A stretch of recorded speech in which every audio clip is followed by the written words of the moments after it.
Today on the official Marvel podcast, we celebrate the Fabulous Flo Steinberg, the second full-time Marvel employee in the 1960s, a beloved figure at the House of Ideas, and a trailblazer who helped build the early Marvel fan community. I'm happy to talk about Flo. She was an extraordinary woman, truly one of a kind. I mean, every one of us is special and different, blah, blah, blah. But, she was extraordinary.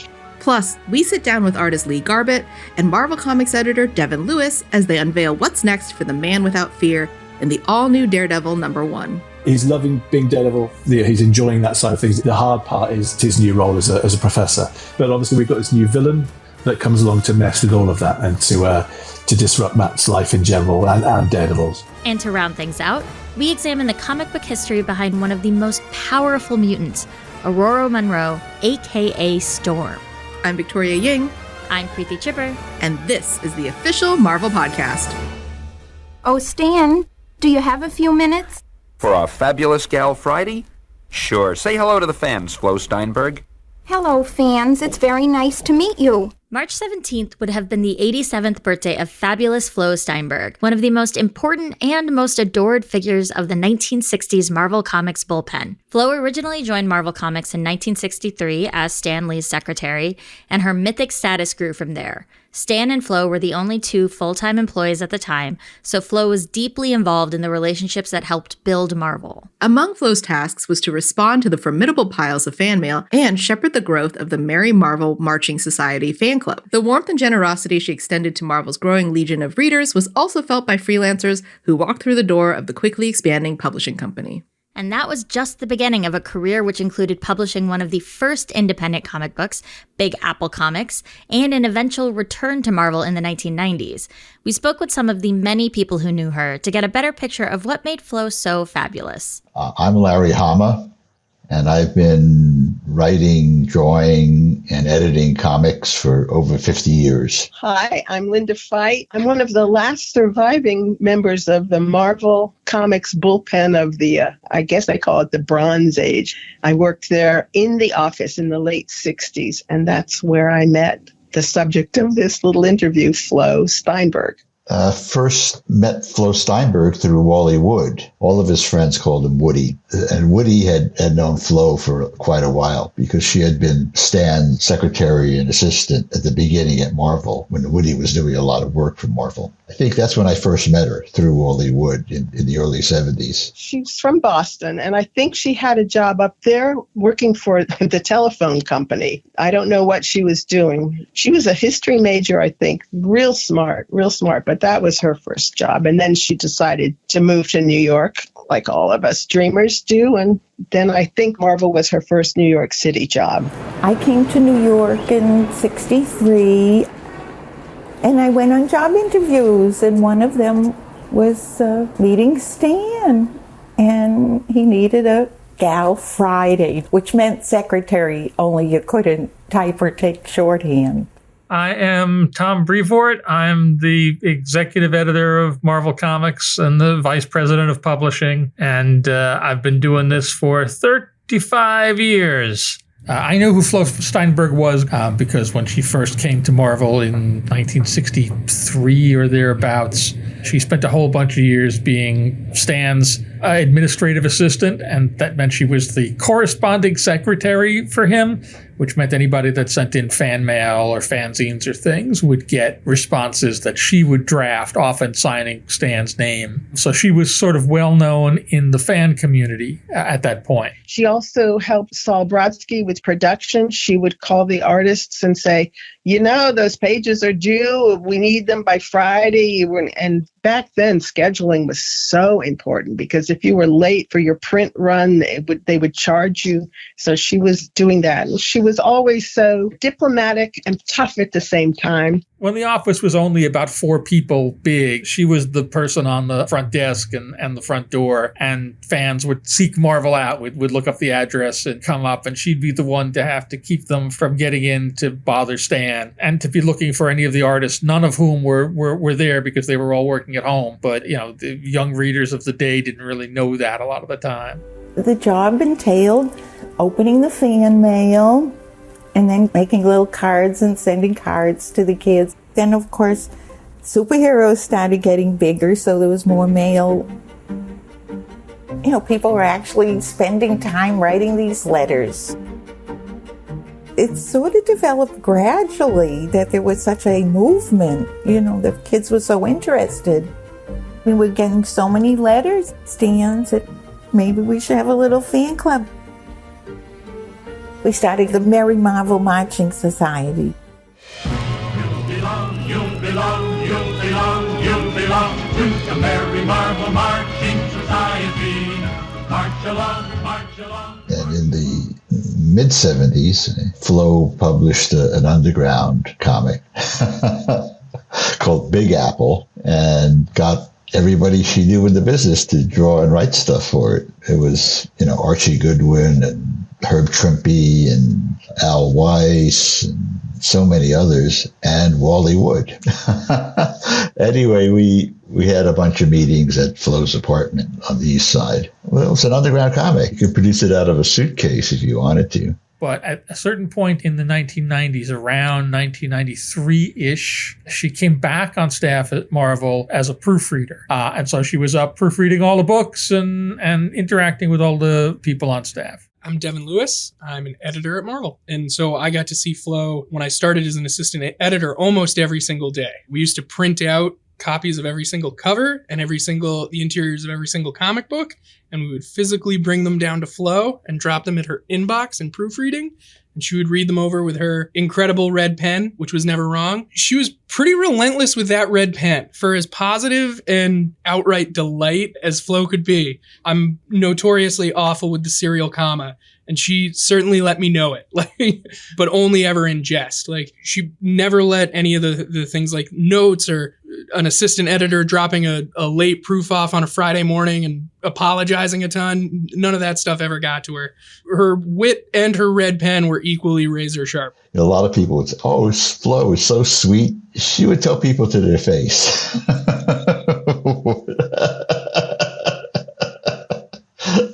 Yeah, and she was quite a character. Flo was a study in contradictions in a way, in that she was a proper New England lady who also spent a lot of years running with the counterculture. She spent time in San Francisco and hung out at Haight-Ashbury, and she had been around long enough and in the industry long enough, particularly with Marvel, that she knew where a bunch of the bodies were buried and had a lot of insight into things and she wasn't very precious with any of this stuff and was not awed in any fashion by any of the various creators or talent or whatnot that would come through. She was very nice to everybody, but she was, equally nice to everybody. Never was heard a discouraging word about Flo Steinberg. She was always polite, sweet, upbeat, generous, kind, thoughtful. Marie Severin and I and Flo would hang out sometimes in the office, and we knew Flo's wicked streak, which every good person should have, a wicked streak. She kept it under her hat, but every now and then the zingers would come out. She was an excellent friend, such a true blue friend. Well, I remember once on Halloween, Marie Severin decided that both her and Flo were going to go to do Halloween as nuns. And Marie had friends who were nuns, so she was able to borrow some real habits. So Halloween afternoon, they got into costume at Marvel, and they were going to go to some event or party. So they were standing on Madison Avenue waiting for the bus, wearing these habits, chain smoking, and cursing like sailors. It was amazing. When Alex was being baptized, Flo was chosen as his godmother. But, I'm Episcopalian, Flo's Jewish. And the deacon's asking for the names of the godparents. And then she gets to Flo and she goes, and your name is? And she said, Florence Steinberg. The deacon starts writing Steinberg. And she looks up and she goes, I'm probably breaking every canon law known. She said, let me just ask you one question. Do you believe in Jesus? And Flo says, sure.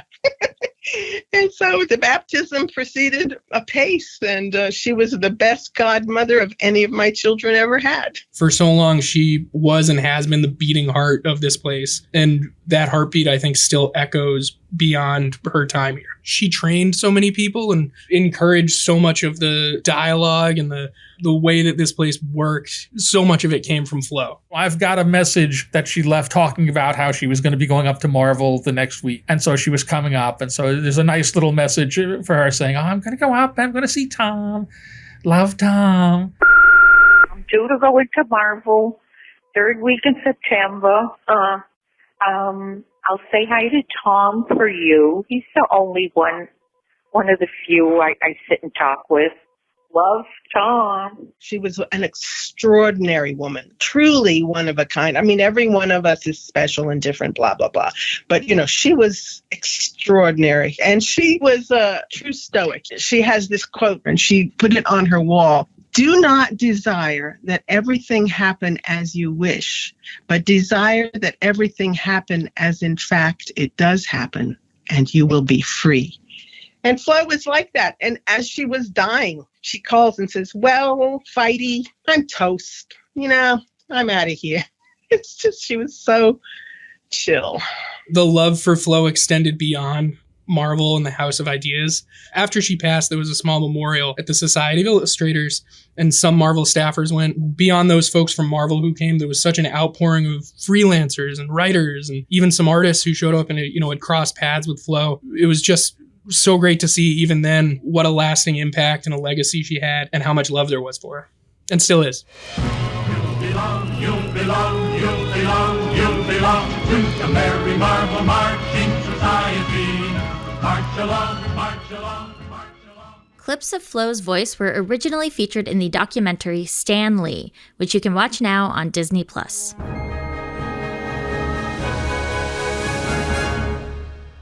Later this month, the next chapter of Daredevil Comics begins with a brand new Daredevil #1.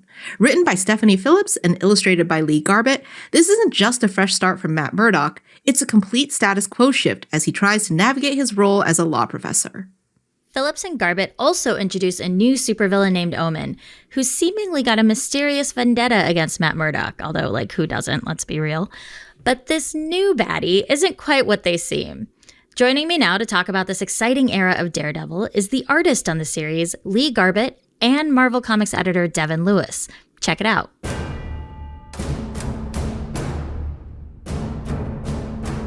Before we dive into Daredevil #1, which I absolutely adored, can you tell us about your previous relationship with the Man Without Fear? And specifically, do you remember the first time you encountered Daredevil? And Lee, do we want to start with you? Yeah, I grew up in a house that was a big sort of Marvel household, basically. And there was this suitcase, this big crate of comics I wasn't allowed to touch because they were brothers and sisters collection. I was sort of 3 years old. And I would literally buy her over. But when they were at the house, open it up, light appears. And it was the Black Widow and Daredevil 2 for sort of a book they had out at the time. So it was my first original sort of memory of him. But my first run that I was actually buying myself was probably the tail end of the Miller run, but more the Anderson-y John Romita Jr. run. And I loved that run. And I kind of stayed with it ever since from that moment, really. That's amazing. I first met Matt Murdock, of all places, on the Spider-Man animated series in the 90s. Wow. An entry point for so many Marvel characters for me. But between that and his brief appearance in the Spider-Man 94 video game, the PlayStation 1 and 64 title, I thought his costume was unbelievable. And his horns, he just looked scary. And I just thought he was, the bee's knees.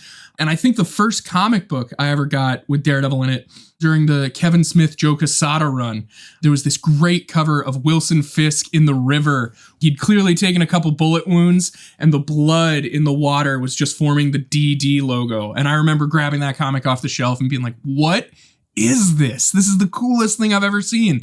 And I don't think I've missed an issue of Daredevil since. I think I've just kept right on rolling because he's just too cool. So what I would love for you to do is to set the stage for our listeners. Where do we find Daredevil at the start of this series? Well, it's kind of like a soft reboot. So we're getting a new status quo for Matt and for Daredevil, but it's still familiar. So it's not like a complete reset or anything like that. But he's now a lecturer. So he's sort of finding his way through that, basically. He's loving being Daredevil. He's enjoying that side of things. The hard part is his new role as a professor. But obviously we've got this new villain that comes along to mess with all of that and to disrupt Matt's life in general and Daredevil's. It's a great jumping on point for new readers. Stephanie came to us and I almost suggested giving the character a chance to catch his breath, but not in so many words. Stephanie had reached out to Lee and they had sort of concocted this notion of a starting point for Matt together. And the notion of them joining us with Matt in this new status quo as a law professor was just too awesome an idea to turn down. This is just a unique spot for Matt to be in. He doesn't really ever interact with people that much younger than him. And so being able to put him in that sort of arena is just a great spot. And it leads to some really cool drama. So, Lee, how have you and writer Stephanie Phillips collaborated in developing the visual language and tone of the series? Well, I think, as Devin said, we discussed working together before in general, and we both got our favourite runs that we draw from.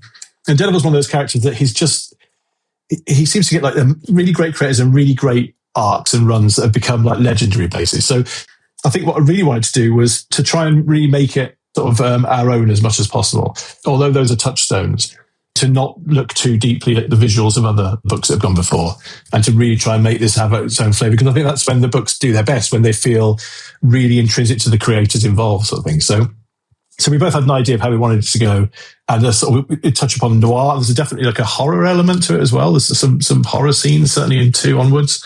But really it was about just sort of finding our voice for the book and hoping that will stand somewhat against the stuff that's come before. Devin, maybe you can tell us, the new villain, Omen, like, who is he? Why is he targeting Matt? Like, what's his deal? Oh, man. What isn't his deal, really? Without giving too much away, like all the rest of the supporting cast in this great volume that Steph and Lee have undertaken, Omen is a pretty fully fleshed out character. Even as we work through these early issues in the story, Steph and Lee came to them with such an awareness and just a framework for how scary and imposing they wanted Omen to be. He's going to live up to his name, I think is one thing that we can say. Like, sometimes there are good omens, but other times there are bad omens. much in the great Marvel tradition. Where this guy falls on the line may be a matter of interpretation, or it may not be. Our first issue ends with a pretty decisive moment for where I think Matt and Omen are going to be in terms of, battle lines being drawn. Beyond that, I don't want to say too much without spoiling things, but he's visceral, he's evocative, and he's violent. This is a character who has some special insights and is going to use those special insights to wreak havoc on Matt's life. Lee, how did you go about designing the look of Omen? Well, because, he's our first villain and he's a new villain. It's a Daredevil villain, so there's a lot to live up to. So I really wanted to make him sort of evergreen. I was hoping that he's a character that, depending how things go for him, might end up, appearing again or sort of against some other characters down the line or whatever. And because of his powers, there was an element of like sort of a cloak and perhaps kind of like a seer kind of vibe. But again, I felt that wasn't necessarily like super threatening as a visual. So I was thinking, what character is like dangerous looking but has cloaks and stuff? So I was like, Sith Lords, right? So I definitely leaned more towards that approach. So he's got an element of that. So this is the second Marvel title that's going to be sold in the True Believers blind bag. Can you talk to us a little bit about what that is? So the True Believers blind bag is a new initiative from Marvel Comics that started with Ultimate Endgame. They're opportunities for readers to get super collectible, rare covers or variants, or sometimes even original sketches. At last count, there were nearly 600 individual pieces of artwork for Daredevil #1, which is just a tremendous undertaking. We look at them as opportunities to do fun things for the readership. We may not have even announced every artist who participated. There may be some surprises yet to come as well, but really we see them as just such an opportunity to get people excited. It's an opportunity for someone to hold a little bit of Marvel in their hands in a real, tangible way. And so get them while they're hot, so to speak. I can't wait for people to see what's out there. Looking ahead, what can fans expect from the series? Is there anything you can tease about future stories or characters? true to form, Daredevil gets really put through the ringer. I think we'll find out there are other villains involved beyond Omen as well. There are other things going on in the background, and just fleshing out more of those new characters and those new bonds. But also, the plan is to introduce some of the classic characters as well along the way, perhaps further down the line. There's so much charm to this story, and so much of it is not only down to Steph's script, but also I think every time I get a page from Lee, particularly with Matt Murdock, I'm like, this handsome devil. Like, this guy is so handsome. Like, He's so handsome. Matt, right? Lee's Matt is very handsome and charming. My goodness. Yeah, well, that was the plan. You nailed it from the get-go. I know what I'm doing. Of course, yeah, it's got to be. It's like that jawline and the mop top. yeah. So it's a hot dude, I guess, right? So it's you got to do it. I think we lean into that quite a bit in issue 3. Put it that way. That's a little teaser for you. Oh goodness. This is so awesome. Thanks so much for talking to us about Daredevil.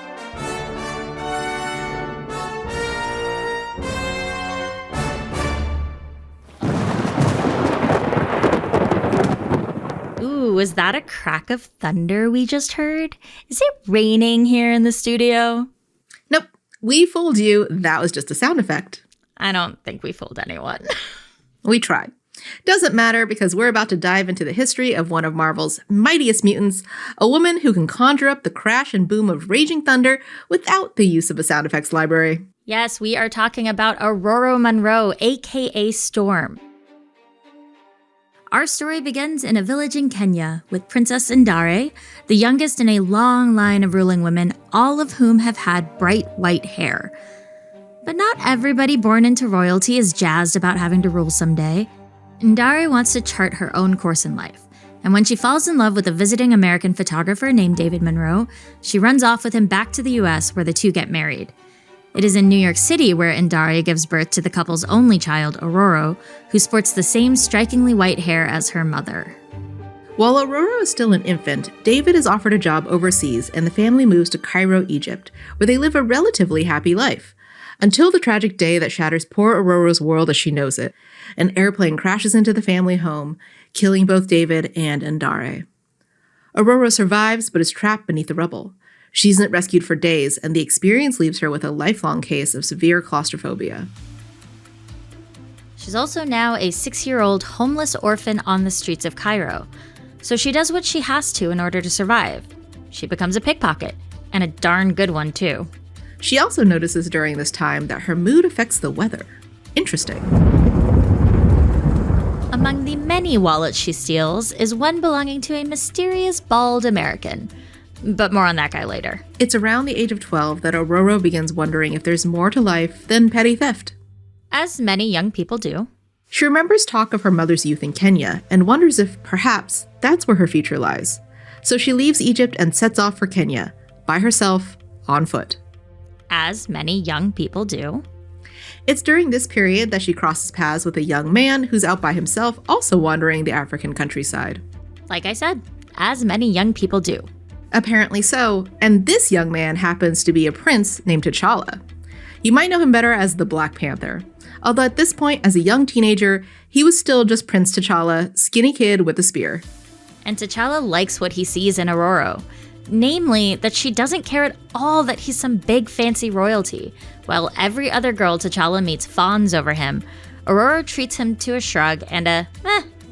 And the Prince of Wakanda is instantly smitten. The two have a series of adventures together, and when T'Challa finds himself in mortal danger, Aurora is able to harness her mutant powers over the weather to save his life. She creates a gust of cushioning wind to protect her boyfriend from what would have been a fatal fall. Because yes, Aurora's power enables her to control the weather. She can manipulate rain, attack with targeted lightning strikes, and fly on self-created winds, to name just a few of her many tricks. Now, here's the crazy part. T'Challa breaks up with her. Boo! He decides he's been away from Wakanda for too long and has to get back to his responsibilities as heir to the throne.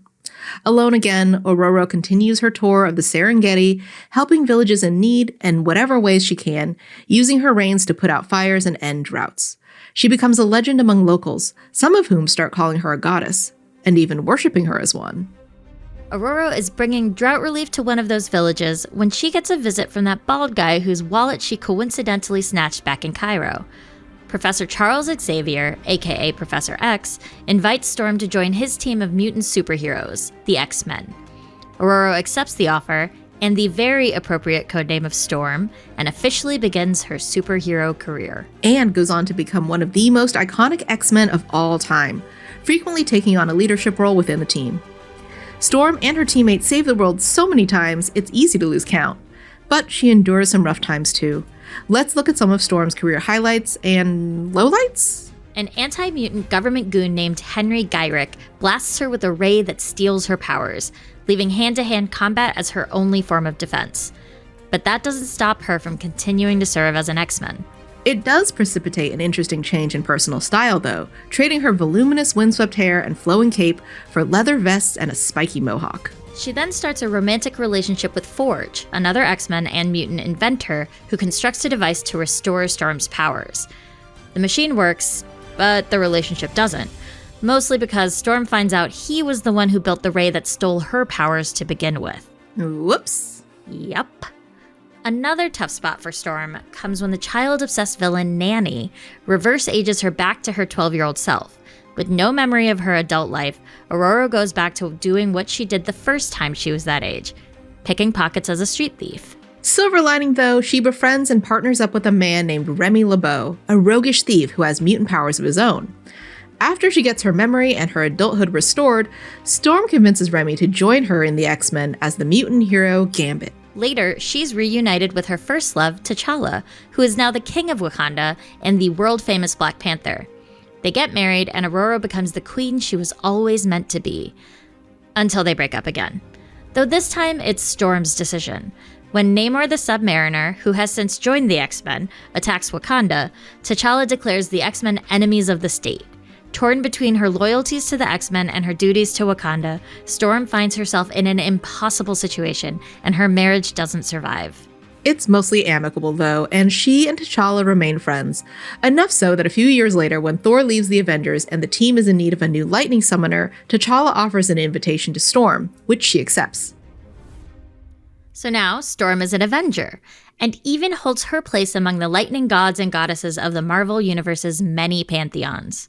But her heart will probably always remain with the X-Men. And possibly T'Challa? Possibly.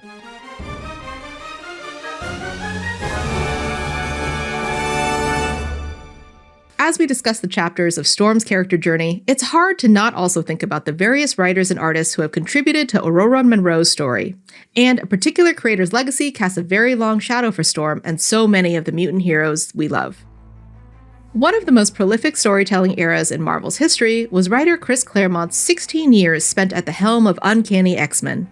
From 1975 to 1991, Claremont vastly expanded the mutant mythos, co-creating characters like Rogue, Gambit, Sabretooth, Kitty Pryde, and Jubilee, and launched spin-off books like The New Mutants, Excalibur, and Wolverine.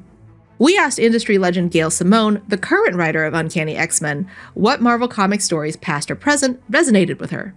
Unsurprisingly, she singled out Claremont's body of work. That whole era of Claremont and X-Men was really special to me. If you imagine, I grew up in a really isolated dairy farm in Oregon and didn't really see much or anything other than what I read in books. And later on, coming across something that included so many things, and the way the females were written at the time felt different, and they felt important to the stories, and it just had a really profound effect on me. And nowadays, when I get to sit down and talk to Chris about his writing of X-Men and his viewpoints on it and everything, it's just beyond thrilling. It's just really interesting for me to listen to that. So those are always going to be my favorites, just because of how much it affected the way I thought and responded at the time when I was reading them.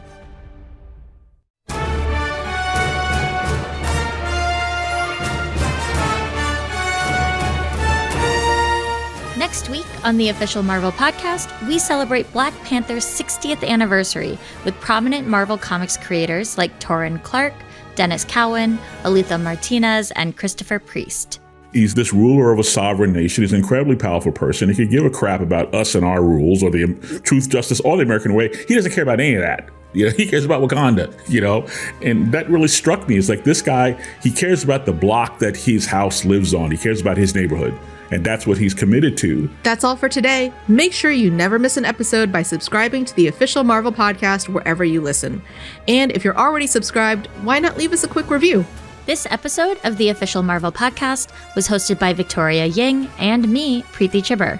Our producers are Jasmine Estrada and Anita Flores. Additional writing by Christopher Healy. Additional editing by Justin Harris. Brad Barton is our senior manager of audio production and development, and our production manager is Emily Godfrey. Mixed by Justin Harris. Our theme music is by Ida Akbal. Executive produced by Larissa Rosen. Thanks for listening.